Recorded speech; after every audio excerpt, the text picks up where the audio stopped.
मां हूं, धरती मां। शिक्षा जीवन की कितनी बड़ी आवश्यकता है, इसका प्रमाण ये है कि विष्णु का अवतार होते हुए भी श्री राम को शिक्षा लेनी पड़ी। न केवल शिक्षा लेनी पड़ी, बल्कि शिक्षा के लिए राजभवन को भी त्यागना पड़ा।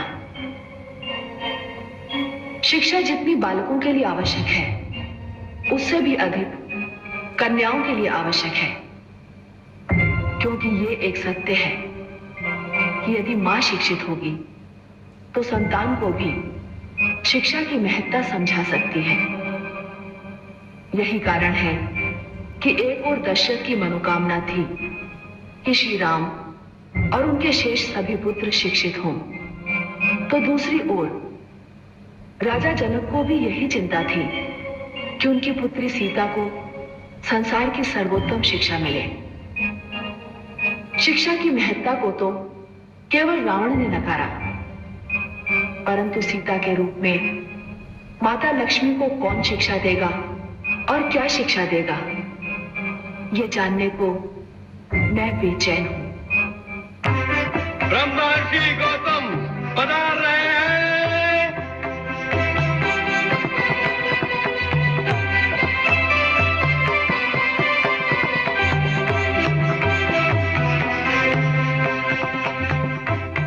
प्रणाम ऋषिवर। आयुष्मान भव। ऋषिवर, जनकपुरी आपके चरणों के स्पर्श से धन्य हो गई। आइए।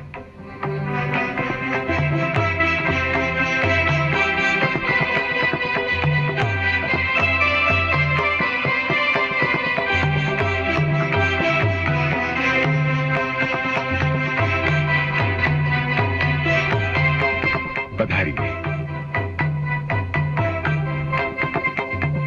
विराजिए ऋषिवर।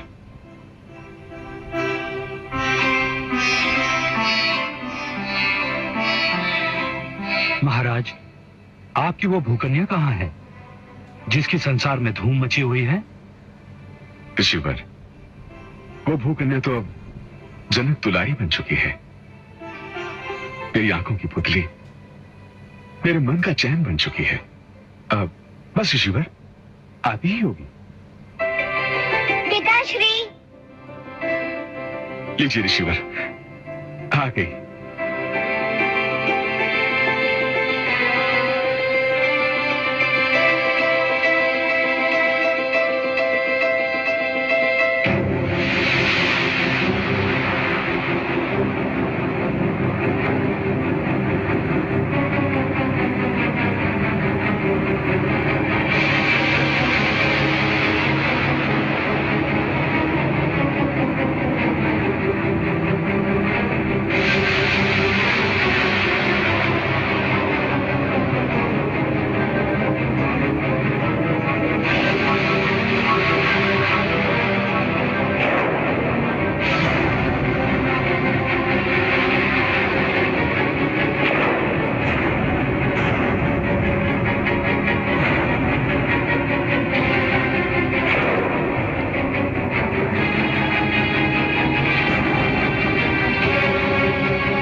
ये क्या पुत्री, तुमने ऋषिवर को पहचाना नहीं? ना पहचाना होता तो मुख क्यों टेढ़ लेती? तुम्हें अवश्य ही कोई भ्रम हो रहा है राजकुमारी। मुझे कोई भ्रम नहीं हुआ है। आप गौतम ऋषि है ना? हाँ, मैं ही गौतम ऋषि हूँ। अहल्यापति गौतम।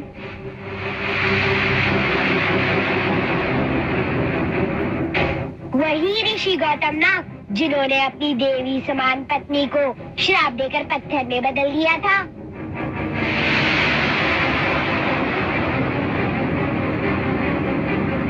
हाँ, मैं वही गौतम हूँ देवी।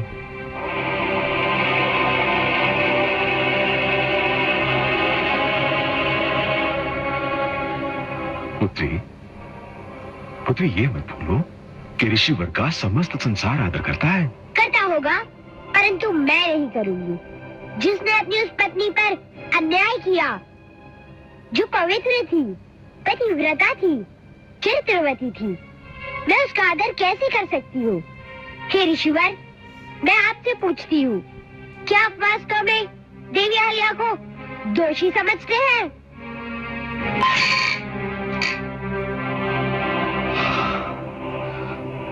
नहीं, किंतु मैं अब कुछ कर नहीं सकता। उसे शाप देने के पश्चात मैंने सोचा कि शाप तो मैंने उसे दिया था, किंतु उसका लक्ष्य मैं स्वयं बन गया, क्योंकि उस शाप को मैं लौटा नहीं सकता था। मेरा जीवन दुख और अकेलेपन की अग्नि में जलता रहा।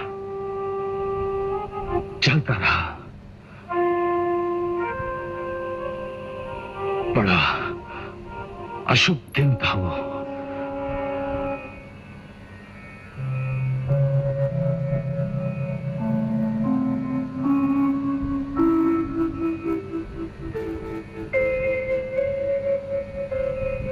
स्वामी,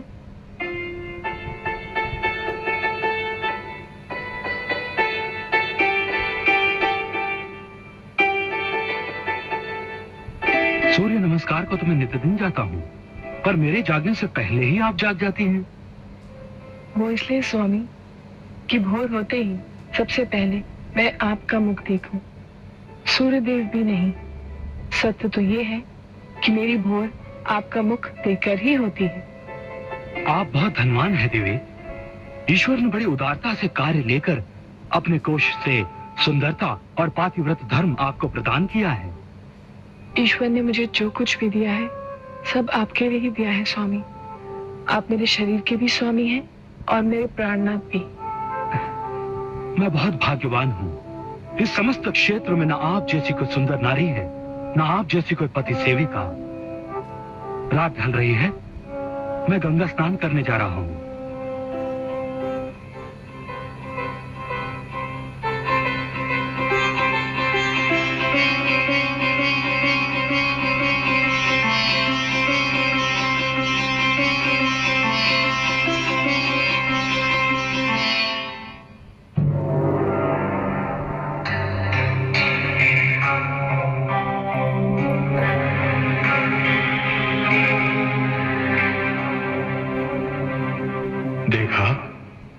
देखा आपने चंद्रदेव, कितनी सुंदर नारी है अहल्या, और कितनी प्रतिव्रता है। जब से मैंने उसे देखा है मुझे किसी पल चैन नहीं। हर घड़ी उसकी सुंदर छवि मेरी आंखों में घूमती रहती है। इंद्रलोक की सुंदरतम अप्सरा भी सुंदरता में उसकी तुलना नहीं कर सकती। किंतु देवराज, आप चाहते क्या हैं? मैं उसे पाना चाहता हूं। उसकी सुंदरता पर अपने प्रेम की पुष्पांजलि चढ़ाना चाहता हूं। उसके यौवन का रसपान करना चाहता हूं। तो फिर जाइए उसके पास और कह दीजिए अपने मन की इच्छा। आप भी जान लेंगे कि वो क्या है। नहीं चंद्रदेव, नहीं। मैं जानता हूं वो क्या है। यदि मैं उसके पास पहुंच गया तो मुझे ज्ञात है वो क्या करेगी। तो आप क्या करेंगे? भूल जाइए उसे। उसे भूल पाना मेरे वश की बात नहीं है। तो क्या उसे पा लेना आपके वश में है? हाँ, यदि तुम मेरी सहायता करो तो। मैं क्या कर सकता हूं? तुमने देखा है कि ऋषि गौतम तुम्हारे क्षितिज से हटते ही सूर्यदेव के दर्शन को अपने आश्रम से निकलता है। देवराज, वो सब तो मैं देख चुका हूं। आपका उद्देश्य क्या है? तुम्हें कल अपने क्षितिज से हटने के निर्धारित समय से पहले कुछ समय के लिए आकाश से लुप्त होना होगा। ये आप क्या कह रहे हैं? आप करना क्या चाहते हैं? जो मैं कह रहा हूं वो करो, शेष मुझ पर छोड़ दो। मैं क्या करता हूं तुम स्वयं देख लोगे। मैं केवल ये चाहता हूं कि ऋषि गौतम तुम्हें आकाश में न पाकर यह समझे कि भोर होने वाली है। और फिर हे देवराज, एक बार आप फिर सोच लीजिए, जो आप करना चाहते हैं वो उचित भी है अथवा नहीं। चंद्रदेव, अहल्या की सुंदरता ने मुझे उचित अनुचित से बहुत दूर कर दिया है। तुम वो करो जो मैं कह रहा हूं। परंतु देवराज, यह हमारा आदेश है। जो आज्ञा।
ये क्या, भोर हो गई और आज मेरी आंख नहीं खुल पाई? मुझे भी आश्चर्य है स्वामी, आज रात इतनी शीघ्र कैसे ढल गई। मैं अभी आती हूँ।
स्वामी,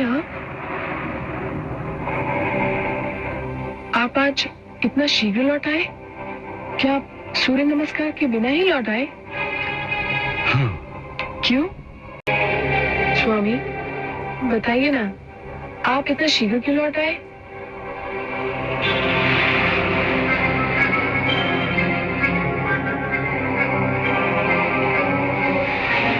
सूर्यदेव के दर्शन को जाते जाते मुझे आपके मुख चंद्र का ध्यान आ गया। मैं विचलित हो उठा। मेरे मन ने कहा कि यदि मैंने लौट कर आपके मुख चंद्र के दर्शन नहीं किए तो कदाचित सूर्यदेव भी मेरी पूजा स्वीकार नहीं करेंगे। स्वामी, ये आज आपको क्या हो गया है? ये आप कैसी बातें कर रहे हैं? आपने तो अपनी सारी इंद्रियों को अपने वश में कर लिया है। मेरा संयम टूट गया है देवी। आपके स्मरण ने मुझे सब कुछ बता दिया। आपकी सुंदरता, आपके यौवन ने मुझे सब कुछ बुला दिया। मुझे और व्याकुल ना कीजिए। अपने अधरों की मदिरा से मेरी प्यास बुझा दीजिए।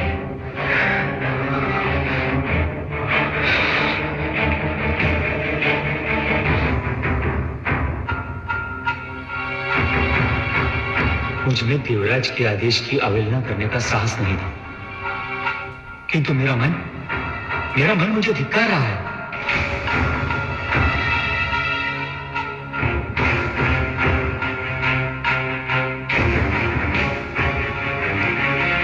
बहुत समय बीत गया है, अब मुझे लौटना होगा।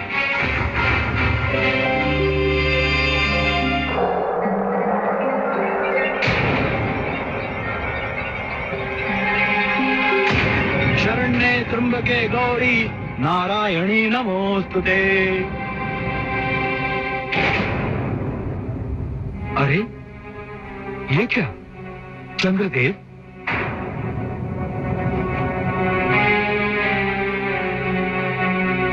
माता गंगा तो अभी तक सो रही है। रात्रि अभी शेष है, परंतु ये चंद्रदेव कहां लुप्त हो गए थे? अभी तो सूर्योदय में विलंब है। मुझे आश्रम लौट जाना चाहिए।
अपना वास्तविक रूप दिखा मुझे। तो ये तू है इंद्र?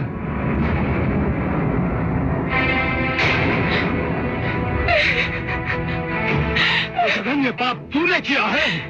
जाओ, मैं तुझे श्राप देता हूं कि जिस वास्ता ने तुझे ये पाप करने पर विवश किया था, तू आज के उपरांत उसके योग्य ही नहीं रहेगा। दूर हो जा मेरे सामने से, दूर हो जा।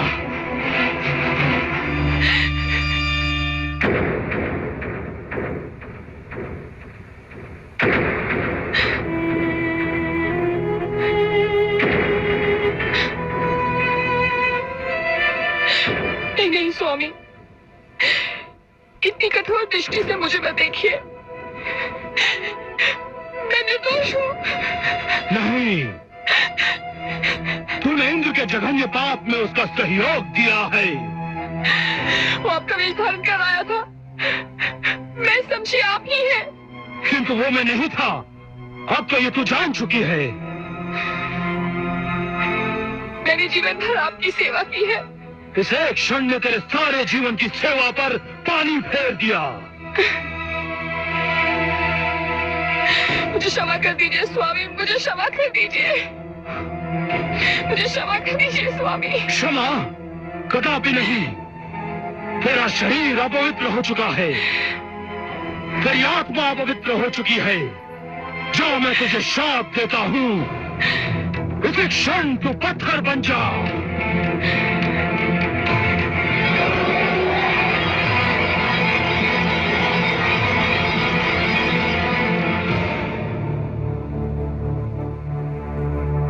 और फिर मैंने वो आश्रम छोड़ दिया,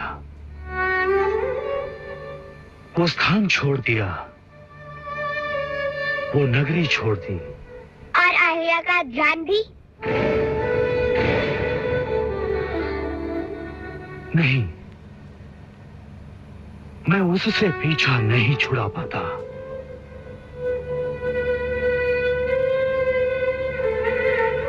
मैं आपसे एक प्रश्न पूछती हूँ ऋषिवर।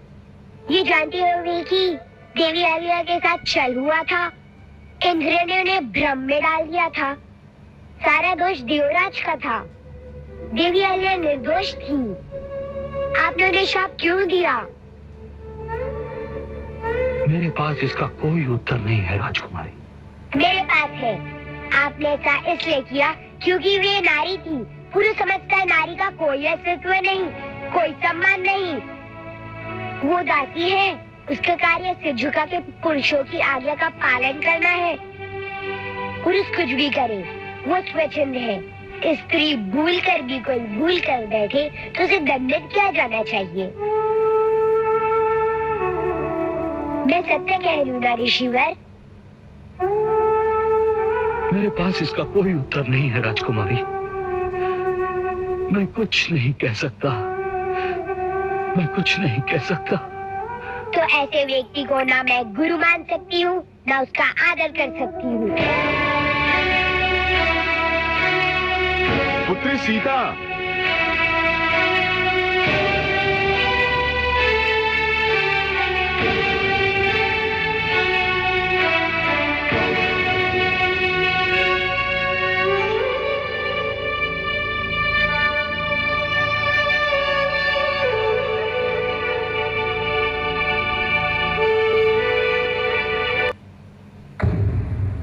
मैं माँ हूं, धरती माँ।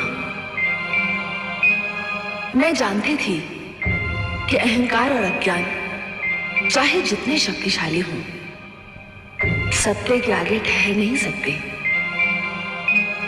ताड़का उस ऋषि परंपरा का अंत करना चाहती थी जो सभ्यता की प्रतीक है, मानवता की धरोहर है, किंतु उसे यह ज्ञात नहीं था कि इस परंपरा के प्रहरी राम हैं। अपने अहंकार में उनसे जा टकराई जो मानवता के रक्षक हैं, मर्यादा पुरुषोत्तम है। उसका तो वही अंत होना था जो हुआ। मानवता की विजय हुई, दानवता हार गई। इसका तो जितना भी हर्ष मनाया जाए कम है।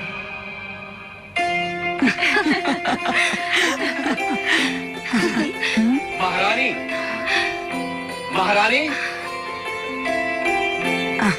अवश्य महाराज, कोई शुभ समाचार लाए हैं। दीदी, उनका स्वर प्रसन्नता से भरा है। महारानी। महाराज, आज समय से पहले ही आप राज्यसभा से लौट आए? हाँ महारानी, ऋषि श्रेष्ठ विश्वामित्र के आश्रम से उनका एक शिष्य आया और वो हमारे पुत्रों की कुशलता और सफलता का समाचार लेकर आया। हे ईश्वर, धन्यवाद है तुझे। और कुछ कहा उसने? हाँ, वो ये भी कह रहा था कि हमारे पुत्रों ने उस क्षेत्र के समस्त राक्षसों का अंत कर दिया। हाँ? आश्रम के चारों ओर शांति स्थापित हो गई है और हमारे पुत्रों की शिक्षा अब अपने अंतिम चरण में। कृपा है ईश्वर की।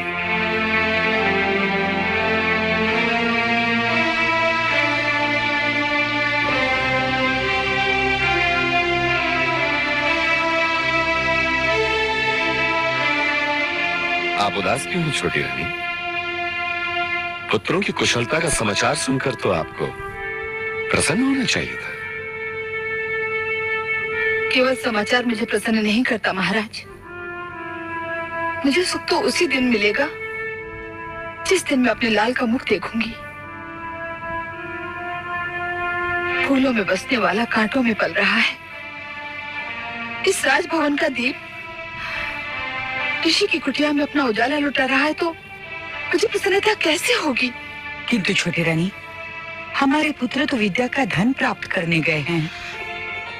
इस अयोध्या के राजभवन में किस धन की कमी थी? विद्या का धन यहाँ रहकर भी तो वो प्राप्त कर सकता था। शिक्षा प्राप्ति के लिए जिस कठोर तप और त्याग की आवश्यकता होती है वो इस राजभवन में संभव नहीं होता छोटी रानी। और अब तो हमारे पुत्र ऋषिवर से बला और अतिबला नाम की विद्या सीख रहे हैं छोटी रानी। ये कौन सी विद्या है महाराज? इस विद्या की प्राप्ति के पश्चात भूख और निद्रा जैसी मूल आवश्यकताएं हमारे पुत्रों के अधीन हो जाएंगी। हमारे पुत्र इन आवश्यकताओं के अधीन नहीं रहेंगे छोटी रानी। क्षमा कीजिए महाराज, यदि मेरा पुत्र महाराज दशरथ के राजभवन में रहता तो भूख और निद्रा जैसी जीवन की आवश्यकताओं के अधीन रहता। पर महाराज इस राजभवन में तो यूं भी ये आवश्यकताएं दासियों की भांति उनके अधीन होती। आपकी एक नहीं चलेगी महाराज। छोटी रानी को अपने पुत्र राम से इतना प्रेम है कि आपका कोई तर्क इन्हें संतुष्ट नहीं कर सकता। मैं तो केवल ये कहना चाहती थी महाराज कि ऋषिवर जो उन्हें सिखा रहे हैं उसकी उन्हें आवश्यकता नहीं। नहीं देवी, पुत्र को एक बार गुरु के हाथों में सौंप देने के उपरांत इसका निर्णय केवल गुरु करता है कि उसे अपने शिष्य को क्या सिखाना है और कैसे सिखाना है। इसमें ना तो माता पिता को किसी चुनाव का अधिकार है और न स्वयं शिष्य को। किंतु आप चिंतित ना हो, मैंने ऋषिवर के लिए संदेश कहलवा दिया कि साधना समाप्त होते ही वे राम और लक्ष्मण को अयोध्या भिजवा। अब तो प्रसन्न हो छोटी रानी।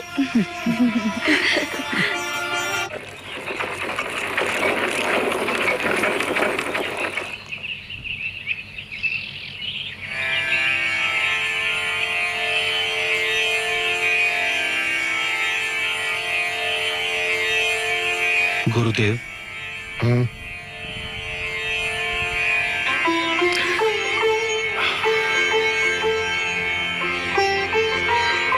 महामंत्री महोदय, आइए पधारिए, आपका स्वागत है। सेवक का प्रणाम स्वीकार करें ऋषिवर। कल्याण नमस्तु। मिथिला में सब कुशल मंगल तो है? आपकी कृपा से सर्वथा कुशल मंगल है। प्रभु की कृपा है। कहिए, कैसे कष्ट किया? महाराज जनक की ओर से आपकी सेवा में निमंत्रण पत्र लेकर उपस्थित हुआ हूँ। अच्छा,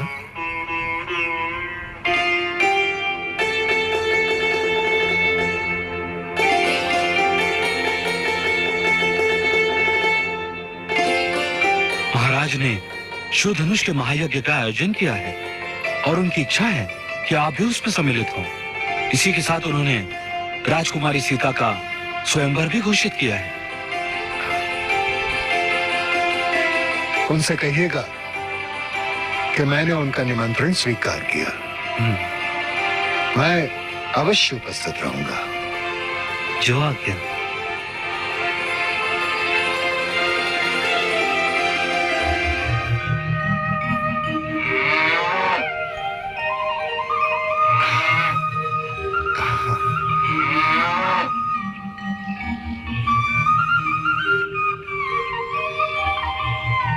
राम, प्रणाम गुरुदेव।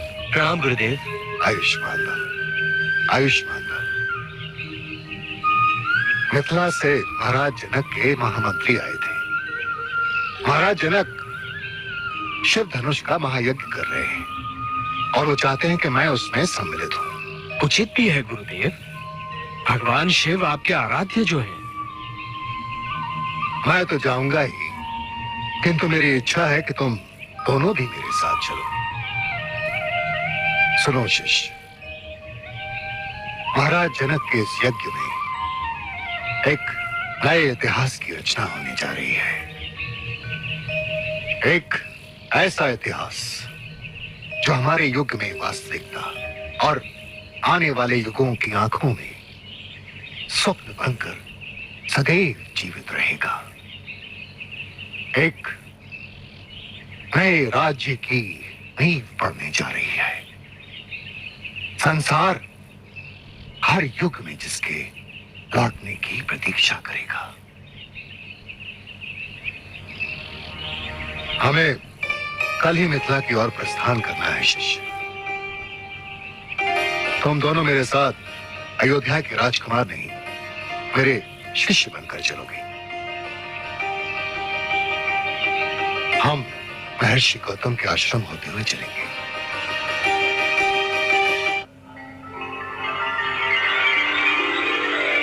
हे राम, औरों को तो प्रतीक्षा पत्थर बना देती है, मैं तो पत्थर बनकर भी तुम्हारी प्रतीक्षा कर रही हूँ।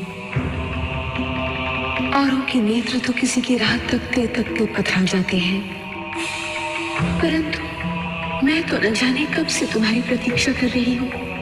अब तो आ जाओ हे राम, मुझ दुखियारी अबला के दुख का अंत कर दो।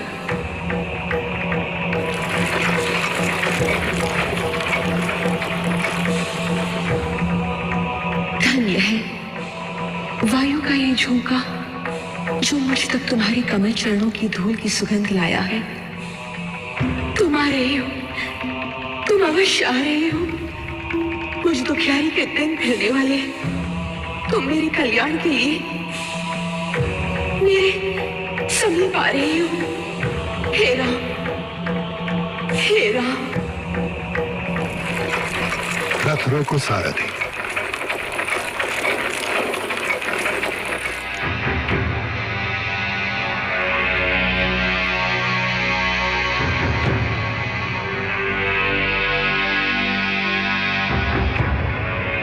आज हम यहीं विश्राम करेंगे। गुरुदेव, इस उजड़े हुए आश्रम में क्या यह स्थान विश्राम के लिए उचित रहेगा? यह सबसे उत्तम स्थान है शिष्य। हम यहां नहीं आए। यह जुड़ा हुआ आश्रम स्वयं हमें यहां खींच लाया है। हे राम, हे राम, हे राम, हे राम, हे राम, हे राम, हे राम, हे राम, हे राम। ये मुझे कौन पुकार रहा है गुरुदेव? तुम्हें ये पुकार रही है शिष्य।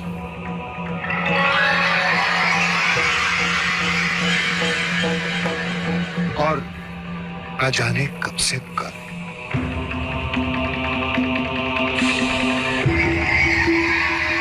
किंतु ये तो पाषाण की प्रतिमा है गुरुदेव। हाँ है। इस प्रतिमा को अपने चरण से स्पर्श कर दो शिष्य। जी? इस पत्थर की मूर्ति को अपने चरणों से छू। गुरुदेव, गुरु के आदेश पर प्रश्न चिन्ह लगाना ना तो शिष्य को शोभा देता है और ना ही उसका अधिकार है। किंतु हे गुरुदेव, नारी पत्थर की भी हो तब भी आदर सम्मान के योग्य होती है। उसे चरणों से छूना महापाप है। मुझे नारी के इस अनादर का साहस नहीं हो रहा है गुरुदेव। नारी के प्रति तुम्हारी पवित्र भावना जानकर मैं गदगद हो गया शिष्य। मुझे ऐसे शिष्य पर गर्व है। मैं स्वयं किसी को नारी का अनादर करने की अनुमति नहीं दे सकता, परंतु ये एक विचित्र विडंबना है कि इस नारी का कल्याण इसी में निहित है। इसे अपने पैरों से छूकर तुम इसका अनादर नहीं, इसका उद्धार करोगे पुत्र। कौन है ये देवी? ये दुखियारी अबला ऋषि गौतम की पत्नी अहिल्या है। फिर अपराध होकर भी न जाने कब से पत्थर बन जाने का दंड भोग रही है।